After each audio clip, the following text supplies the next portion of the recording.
গল্পের নাম গরিব মোহনের জীবন। এক সময় ছিল এক ছোট্ট গ্রাম। সেই গ্রামে থাকত এক মানুষ। তার নাম মোহন।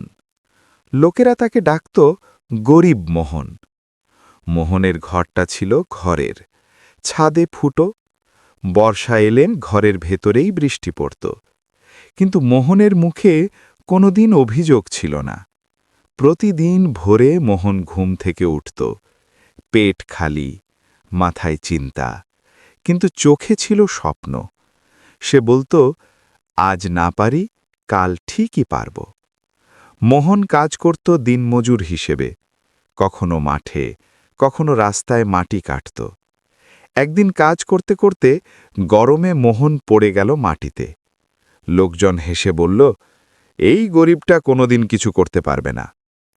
কাহিনীকার বলে, মানুষের কথা মোহন শুনেছিল, কিন্তু মনে নেয়নি।